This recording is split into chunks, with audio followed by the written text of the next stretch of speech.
Hello everyone, this is Defense Politics Asia. This is the summary for the day 12 of the uh, Ukraine war, or Russia not a war, in Ukraine.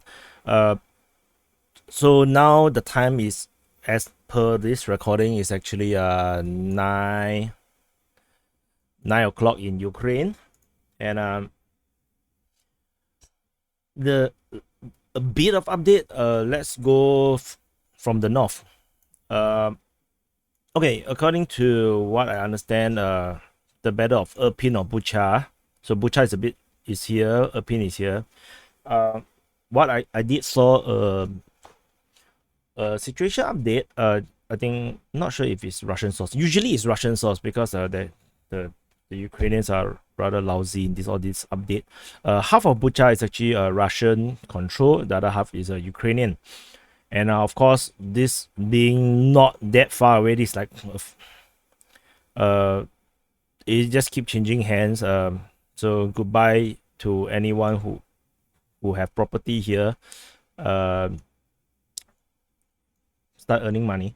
Okay, so otherwise, the intel is that from the Ukrainian side is that the Russians are gathering their forces around here in Bravary, as well. I think it's around here, maybe cross Selivka, maybe around that. So, but mostly in Brovary, this is where the Russians are actually getting their troops, and there are some. So the Ukrainians say that the Russians are actually trying to go towards Kharkiv to kind of like take this dam, or whatever this thing, hydroelectric dam thing. But I did not see any updates in terms of the Russian sides that indicates any movement towards this direction. Then they also say the Russians are actually moving towards all sorts of places, to be honest. And because I have no corroborating information on the Russian side, and I have trust issue with the Ukrainians, so I'm not indicating that. But on top of that, the Ukrainians actually say that the Russians are actually gathering in these three places, namely the Semenivka district. This is actually a bit tricky because the number of places called Semenivka in Ukraine is ridiculous. So many places is called Semenivka. So I actually googled Semenivka district, and then they actually show me in this border town here. So I just indicate here. So this information might be wrong, because there's another Semenivka here, and there's also another Semenivka, I think, around here. It's also Semenivka. So it's actually a bit irritating that they are all the same name. So anyway, they also say the gathering at the Mena district, as well as in Bobrovitsia. So I actually extended the border of the Russian presence to indicate these places. It's almost for sure that some of these roads is actually being used by Russians to reinforce the eastern flank of Kiev. The Russians seems to be still resisting themselves, or restraining themselves from actually attacking the city. I think because these two part is not really part of Kiev, so which is why they are still fighting over this place. And it's surprisingly that the Ukrainians are still holding on pretty well. Not sure is because of a lack of effort on the Russian side, or is it because the Ukrainians are really good? So not too sure. So, but finally, there's information that finally the Kiev government decided to evacuate the civilians here. So, to me, that's utterly ridiculous. That they never re-evacuate the civilians for these 10 days or more, when they already know the Russians are coming, and then you just tell the civilians to stay there. I think this is a huge moral wrong, the Ukrainian side, and the Russian claims of using civilians as human shields or as a means to slow down the Russians do have some weight in it, because there is no reasons why you do not ask your civilians to evacuate evacuate. The same thing in the rest of Kiev is the same. There are a lot of civilians actually left on their own accord. But generally the instruction given to the civilians is actually stay in your home, and so good luck to them. I really have no other thing to say. In terms of the city, the Russians might be actually trying to take this city, Chernihiv. Not too sure. Not much news about Novhorod. Also no news about whether they actually bombarded Konotop as the Russian threatened. In Sumy, of course there's also a lot of foreign students and foreigners in all these cities all stuck. Especially in Sumy, there's almost 2,000 Indian nationals, mostly students, are stuck in this Sumy. There are also like other a lot of nationality, maybe because there's a university here or something. There's Africans and everything, and then they actually publish a video. I saw it on the Russian sources that they are really pissed. They say that they are not being let out, they are stuck, they cannot get out, and then there are some inconvenience and whatever. And then they were complaining about they are being quoted taxi fares that like ridiculous sum, so they can't get out. So the Russians have very clear numbers. They have talked to all the different countries' embassy and authorities, and they actually have the exact number of all the foreign nationals that are actually stuck in Ukraine, in all the different cities. I think it's not important to this map, so I didn't really indicate that. No news on the Trika. In terms of Kharkiv,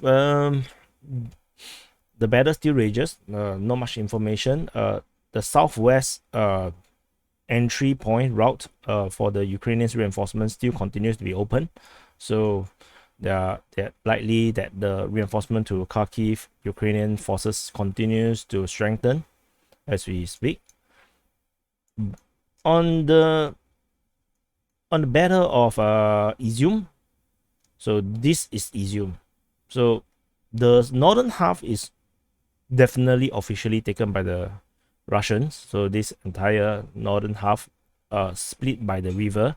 So the bottom half, as of the last information I saw before I went to bed, the Russians have already reached the southern outskirts of the city. So they actually break through the defense line of the Ukrainians. I think they actually blitz through very quickly through the city, leaving the Ukrainians have no time to actually reinforce their defensive position.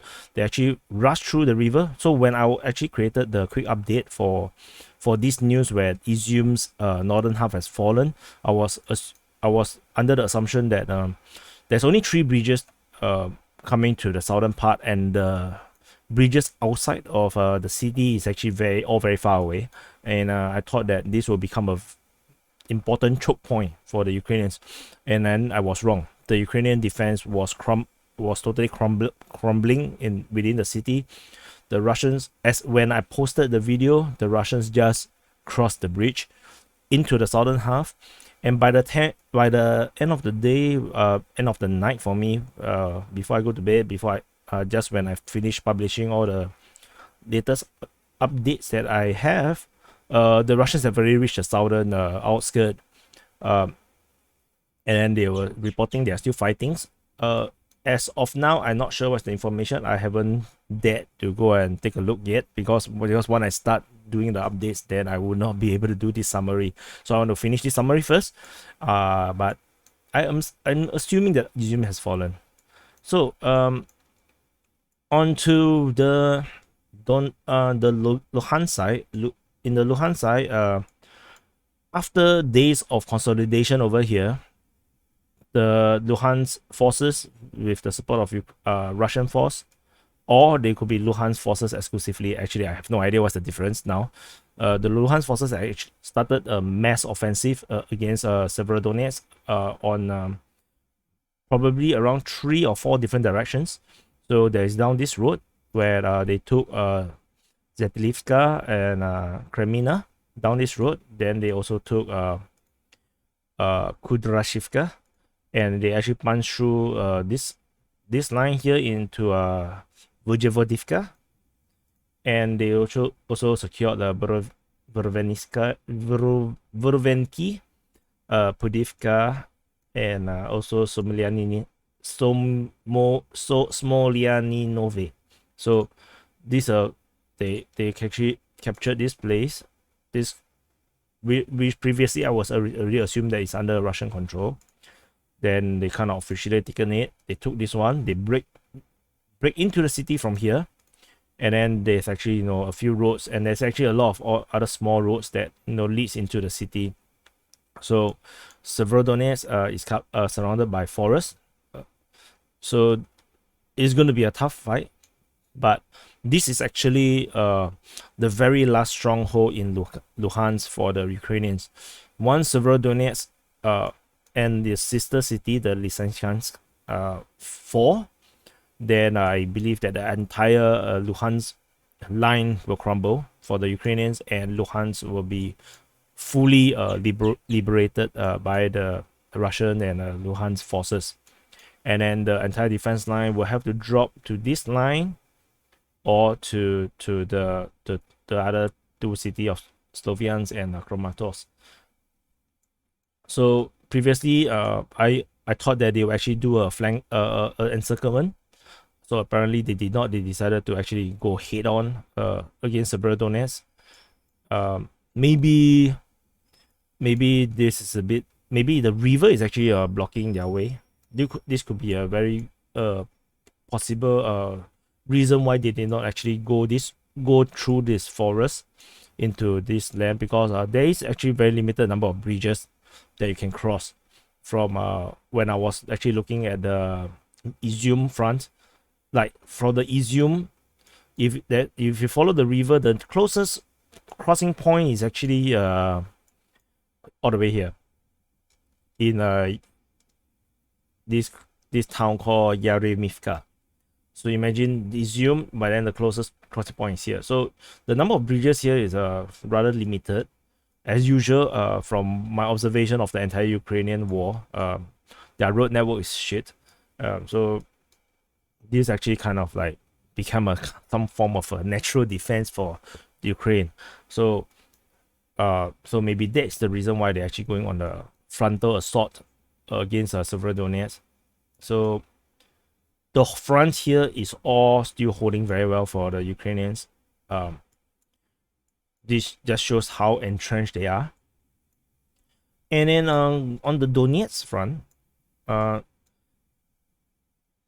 so what I mentioned previously was that the entire southern front of the East Army, Ukrainian East Army, is crumbling and is collapsing. And then there is some truth to it, because the kind of movement on both sides is limited. The Donetsk forces, they actually doing consolidation. They took Azov, Novotatarivka, and then somehow they actually took Minor, which is far further behind. And then they didn't push forward further. So there could be a case where there are actually a strong defense line holding up them over this place. So that's why they are actually instead doing consolidation within the space that they had already taken. And similarly on the Ukrainian side, from the Crimean forces, I'm not sure why they say they captured this town again, because they previously already mentioned that once. So they took this Novomerovsk, and then they actually took this Novodonetsk, and then so these two is actually the new ones. Previously they already mentioned they took this place, so they announced it again, so I just might as well just put it and then they actually moved northward a bit. So there could be a case where I am correct that this is actually the defense line, which is why the progress is actually only one village or town away only. There is not like a huge punch up. So maybe there is actually a defense line around this road, according to my prediction or assessment. So that's why the progress is slower. And it also shows that they are not punching eastward, but they're actually going northward, which means that they are actually doing a another flanking movement similar to this hook. Maybe they're actually trying to hook behind this entire line. This could be a case, or they can actually do deeper and then go behind this line. So we'll see what they're gonna do later at I think 11 o'clock. I'm not sure the 11 o'clock report usually by the Russians is Moscow time or Ukrainian time. Let me check what is Moscow time now. Moscow time now is 10 o'clock. So it's actually a 1 hour faster than the Ukrainian time. So we will see the Russian report in an hour's time. Later I will be updating the map. So if you are free, you can actually go to defensepoliticsasia.com/Ukraine and look at the latest map. I cannot promise you that the I will be like on the ball 24/7 sitting there and just updating. I will update as soon as I can. If not, then you have to actually follow the situation on Twitter or on Telegram channels. So there is also a move forward at this like this looks like a hand, so it's like they actually growing some shoulders over here. So they move forward. Sharifne taken Zahine and also Zorozinyanka. So they're actually moving forward here. So this move forward is interesting. I believe that they are trying to take these two hubs, and then they are actually going to take these two, and then this will represent a larger encirclement or larger left pincer movement towards linking up with the Izyum forces over here. Could be, but like I said, given the terrible state of road in Ukraine, it does look like it's not exactly clear. So I was watching another YouTube video by another YouTube channel. They were talking about the weather in Ukraine now is that the ice are melting, so there's a lot of mud in the ground, which is why the Russians are sticking to the roads. So I think that's something to actually consider, that the Russians will try not to go through the farmlands because they will actually get stuck and trapped in the mud. So we can be a very safe to say that the Russians will actually follow all the main roads. So if you follow the main roads, then you will see that there is no major roads going through this part. So Pavlovgrad might be a very clear target to take. So they may have to take this town, this town, this town, this town, this town, and then go to here, because they would not want to go anywhere close to Dnipro. Because once you go to Dnipro, then you might get attacked by the forces over here. So you don't want to draw out the Ukrainians from here. So they might actually want to go around here to do this mass encirclement to destroy the entire East Army. So this is what I believe will be happening. So on the other side, of course, nothing happening here because there's no Ukrainian forces over here. The closest Ukrainian force in this region is actually in Zaporizhia. So in Zaporizhia, this is the closest Ukrainian force. The entire region here actually is sort of taken by the Russians already. I just do not want to just blank out the entire space, because I think it is not, you will actually obscure our view of where the movement is, and I do not want to draw arrows because I cannot draw arrows. Yeah, it's actually because I cannot draw the arrows here. So I can't draw the arrow on this map, so I cannot actually show you the movement. So I rather not anyhow just blank out the entire space. Then I think that will get a lot more confusing for you to look at this map. So on the final side here, we can see the Mykolaiv front. I have no idea which one is the one that they pronounce. But on the Mykolaiv front, there's no major actions. assumingly that the battles are still raging in the southeast of the Voznesensk and also in the southeast of Mykolaiv.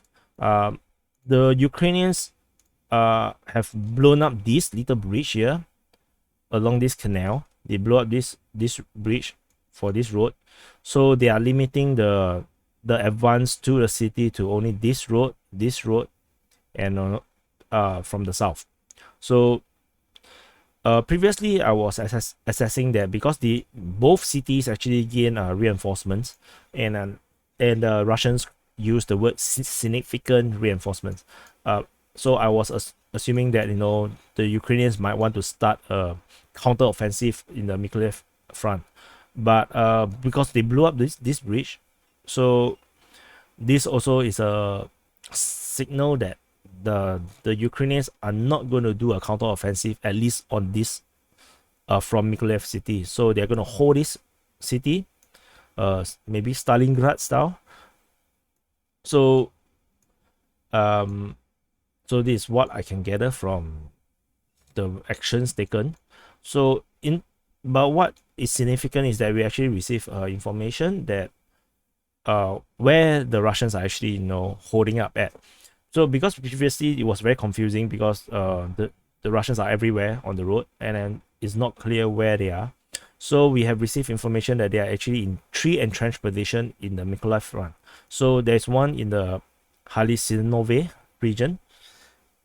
According to the Russian sources, they actually called it the Galitsinovo, but actually in Ukrainian they actually already changed the name to Halisinove. So in this region there's a entrenched position, and then there's also along the Snihorivka to Kalinivka region. So actually this line. So I would believe that this entire area is actually now currently being entrenched, as well as the retreated troops from Bashtenka, where they retreat to Kashpero, Mykolaivka. So they actually also set up a stronghold around here. In Western sense, or NATO speech, or Western Army speech, we usually would actually call this forward operating base. So any forces that actually come in through Kherson, they actually go to one of these 3 locations together, and then start operations from there. So they will sleep and rest there to rearm, to feed on themselves, not feed on themselves, I mean eat food, and then after they actually move out from there. So with this information, we can have a better sensing of how the Russians will actually operate. Because like I said about the weather, they are not going to go through the farmlands, so they are going to stick to the roads. From this look of it, this force is isolated because Bashtenka has been lost. So we might see a push for Bashtenka again, and then maybe they will actually take Bashtenka and then go down and then secure this area to prevent any more forces going up from Mykolaiv. So this could be a case. Not sure if they want to take Nova Odessa. Nova actually means new Odessa. So there are a few things. In fact, there's a lot of things the Russians have to do to actually to secure this front. I think whoever planned the operations in the Mykolaiv front, he deserves to be sacked. There's some terrible military move. Like, you're not encircling properly this city because you're unable to put troops onto the other side. As a result, there's constant reinforcement moving from the west side, and then they failed to take Voznesensk because it's too far away. The supply line cannot keep up. So I actually published this map, this comparison. Let me see, I can actually pull it up. So Mykolaiv region, so Donetsk is here, Mykolaiv is here. The Russians actually took a very huge detour to reach Donetsk. This entire distance is similar to going from Brussels to Antwerp and back 3 times. It's a huge distance, and the entire oblast of Mykolaiv is actually as big, almost as big as Belgium. So you can imagine this entire theater of operations is massive, is huge. It's is extremely ambitious, if you ask me, and not taking this major regional capital is a massive mistake. So personally, I felt that whoever is in charge of the operation in this region, he's terrible. So just as bad as the people over here. So anyway, maybe I'm going ahead of myself. Maybe I not assessing this thing correctly, because to them maybe it's still early in the war. But I think there's too many unnecessary death around this region. Too many. So anyway, so this is the overall strategic picture of the situation from day 12. And then yesterday, another significant thing was that there was a third meeting between Ukraine and Russia in this border town between Poland and Belarus at Bilovzhskaya Pushcha, whatever, how do you pronounce that? So anyway, the conclusion is simple. The Russian gave a proposal to the Ukrainian side. The Ukrainian say they need to, so the Russian was expecting them to sign. The Ukrainians did not sign. They said they need to study the documents, and they brought it back to Kiev. And then the only thing, so the Russians was also complaining about the humanitarian corridor, where the Ukrainian forces are shooting at the civilians and not allowing civilians to leave through the humanitarian corridor, giving all sorts of excuses. The Russians make a very AG point, a serious point on this. Of course, the Ukrainians were just gonna brush it off, and then seems like the only more or less agreement is about the humanitarian corridor. I think they also argued about how the Ukrainians rejecting any humanitarian corridors that actually leads to Russian and Belarus territory, and the Russians kind of like just don't give a damn, because to the Russians it makes no sense that the Ukrainian civilians evacuate from, let's say, Mariupol all the way to Zaporizhia. Then after that they get bombed there and then they die there. So because the Russians say that they cannot guarantee civilian safety in any of the Ukrainian territory. If you evacuate into Ukrainian territory, you are still not out of danger. So that's why the Russians are recommending civilians to actually retreat into Russia, evacuate into Russia, or evacuate into maybe Belarus. So they actually have a map showing all the routes they will take. I think there's one from Sumy all the way to Kursk. There's one from Kiev all the way to Gomel. I think there's one Kharkiv to Belgorod, and then there's also another Mariupol to Zaporizhia, and also move to, I think, maybe Shakti, maybe. There's one leading this way into Russia. So I don't think I saw anything from Severodonetsk.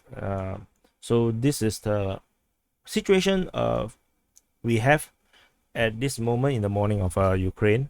I believe there's also some more progress overnight, which I will cover later with all the quick updates.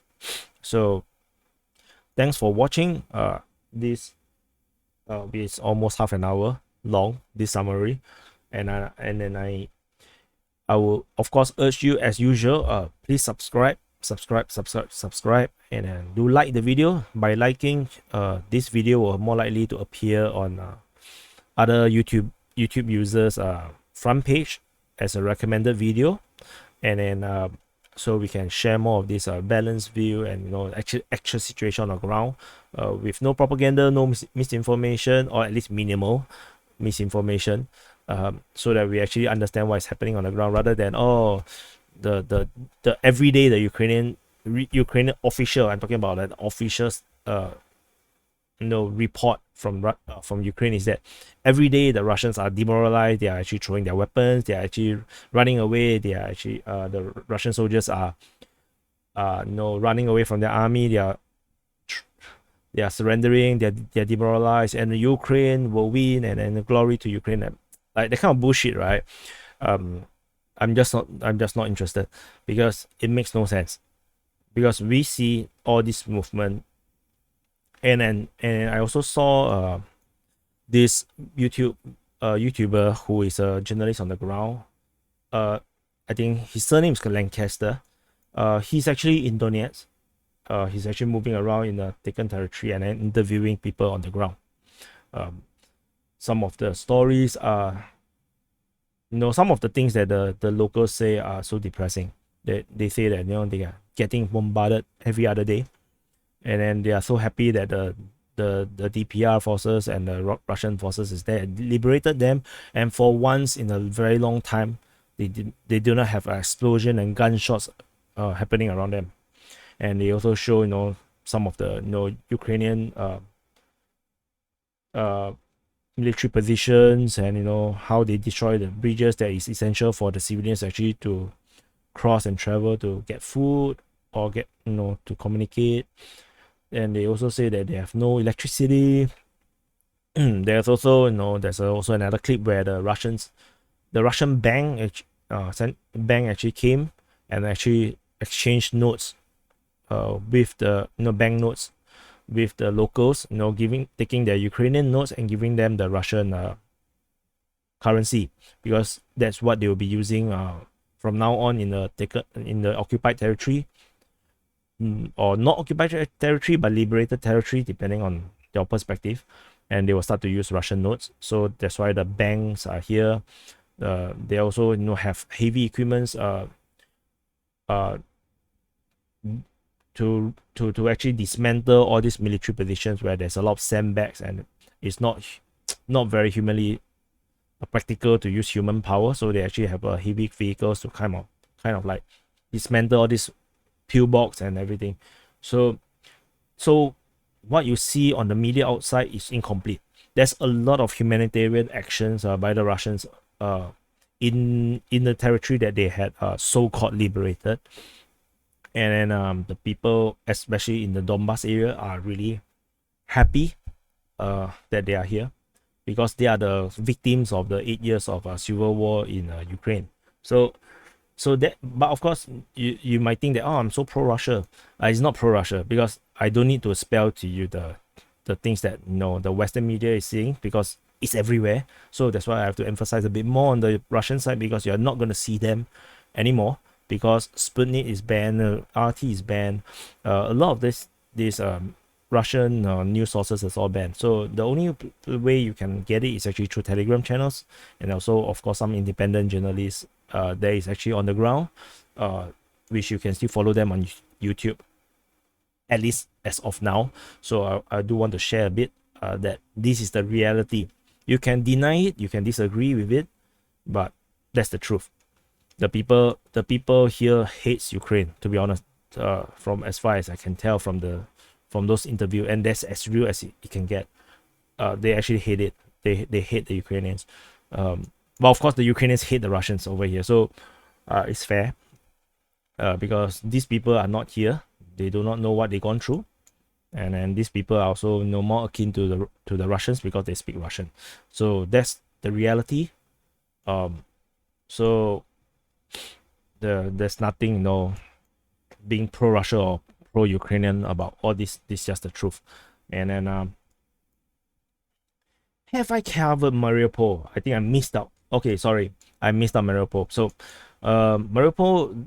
So finally we have new information on Mariupol. The Russians finally give us more details. They actually give us the location that they are fighting. So Osavyakim, Ozovkotso, Novoslovka, as well as Moryavkov, as well as this place called Nedyonovka. So basically there's two frontal positions that is being fought on the east side by the Donetsk forces. According to the Russian information, these are actually fought by the militia, Donetsk militia. And then on the west side is by the Russian forces. So this is actually a suburb here that they are being fought, Osavyakim, and then this is more towards into the center, as well as something all the way on the edge. Then Red Cross make a big statement about how the evacuation route is actually mined. So I do not personally. I think this is nonsense. I think it's ridiculous. If the Russians have no reason to do mining because they are the offensive force, mining is a defensive kind of thing to do to defend. So more likelihood is that the roads are mined by the Ukrainian forces and then end up they cannot get out. That's more likely to be the case, because you do not mine while you attack, because your trucks and your tanks, your armored vehicles are still need to go through that road, still need to use that road. So that makes no sense at all. And I really I really don't like when Red Cross become politicized or actually become so stupid that they actually get manipulated into issuing propaganda. So, and on the others, and there's also a alleged video.